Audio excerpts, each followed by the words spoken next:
Rohit Sharma retirement అవ్వడంతో అతడి స్థానంలో టెస్టుల్లో ఓపెనింగ్ చేసేది ఎవరు అని అందరిలోనూ ఒక ప్రశ్న అయితే మెదులుతుంది. జైస్వాల్ తో కలిసి టెస్టుల్లో ఓపెనింగ్ చేసేందుకు ముగ్గురు మధ్య తీవ్రమైన పోటీ నెలకొంది.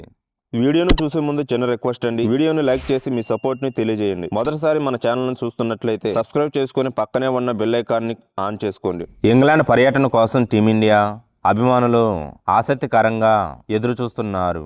ఈ సిరీస్ కు ఎన్నడూ లేనంత ప్రాధాన్యత పెరిగింది. అందుకు కొన్ని కారణాలు కూడా ఉన్నాయి. అందులో మొదటిది, రోహిత్ శర్మ, విరాట్ కోహ్లీలు లేకుండా టీమిండియా ఈ సిరీస్ లో ఎలా ఆడుతుందో అని అందరిలోనూ ఒక ఉత్కంఠను కలిగిస్తుంది. ప్రస్తుతం టీమిండియా టెస్ట్ జట్టులో కుర్చీలాట జరుగుతుంది. ముఖ్యంగా రోహిత్ శర్మ రిటైర్మెంట్ అవ్వడంతో అతడి స్థానంలో టెస్టుల్లో ఓపెనింగ్ చేసేది ఎవరని అందరిలోనూ ఒక ప్రశ్న అయితే మెదులుతుంది. జైస్వాల్ తో కలిసి టెస్టుల్లో ఓపెనింగ్ చేసేందుకు ముగ్గురు మధ్య తీవ్రమైన పోటీ నెలకొని ఉంది. రోహిత్ శర్మ ఓపెనింగ్ ప్లేస్ కోసం కేఎల్ రాహుల్, సాయి సుదర్శన్, శుభ్మన్ గిల్ మధ్య తీవ్రమైన పోటీ ఉంది. ఈ ముగ్గురు కూడా ఓపెనర్లుగా రాణించారు. కేఎల్ రాహుల్ గతంలో టీమిండియాకు ఓపెనింగ్ చేశాడు. ఇక Sai Sudarshan IPL super opener గా గుర్తింపు తెచ్చుకున్నాడు. ఇక గిల్ వన్డేల్లో టీమిండియా ఓపెనర్ గా ఉన్నాడు. ఈ ముగ్గురిలో ఎవరికి ఓపెనర్ గా అవకాశం దక్కవచ్చో ఇప్పుడు తెలుసుకుందాం. ఇంగ్లాండ్ తో జరిగే తొలి టెస్టులో యశస్వి జైస్వాల్ తో కలిసి కేఎల్ రాహుల్ ఓపెనర్ గా బరిలోకి దిగే అవకాశం ఉంది. ఆస్ట్రేలియాతో జరిగిన బార్డర్ గవాస్కర్ ట్రోఫీలో కూడా కేఎల్ రాహుల్ ఓపెనర్ గా బరిలోకి దిగి ఆకట్టుకున్నాడు. దాంతో టీమిండియా మేనేజ్మెంట్ మొదటి చాయిస్ కేఎల్ రాహుల్ అయ్యే అవకాశం ఉంది. ఇంగ్లాండ్ పర్యటనలో భాగంగా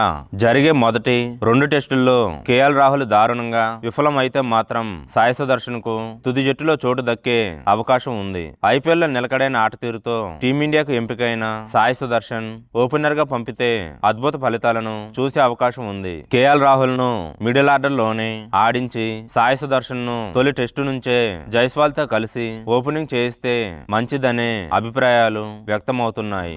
ఇక ఈ జాబితాలో ఉన్న మరో ప్లేయర్ శుభ్మన్ గిల్. ప్రస్తుతం అతడు టెస్టుల్లో నెంబర్ 3లో ఆడుతున్నాడు. పుజారాను పక్కన పెట్టినప్పటి నుంచి ఆ స్థానంలో గిల్ ఆడుతున్నాడు. టెస్టుల్లో నెంబర్ 3 అత్యంత కీలకమైనది. గతంలో ఆ స్థానంలో రాహుల్ ద్రావిడ్ ఆడేవాడు. ది వాల్ గా పేరు తెచ్చుకున్నాడు. కేఎల్ రాహుల్, సాయి సుదర్శన్ విఫలం అయితే అప్పుడు గిల్ ఓపెనింగ్ చేసే అవకాశం ఉంది. లేదంటే అతడు నెంబర్ 3లోనే ఆడే ఛాన్స్ ఉంది. అయినప్పటికీ ప్రస్తుతానికి అయితే టీమిండియా టెస్ట్ జట్టులో ఓపెనింగ్ స్థానం కోసం ఈ ముగ్గురు మధ్య పోటీ నెలకొని ఉంది. ప్రస్తుతానికి అయితే టీమిండియా మేనేజ్మెంట్ దగ్గర రోహిత్ శర్మ వదిలేసిన ఓపెనింగ్ స్థానాన్ని భర్తీ చేసే ప్లేయర్లు ఈ ముగ్గురే. అభిమాని ఈశ్వరన్ ఉన్నప్పటికీ అతడు ఇప్పటి వరకు పెద్దగా రాణించింది లేదు. అతడు కేవలం బ్యాకప్ గా మాత్రమే ఉంటాడు.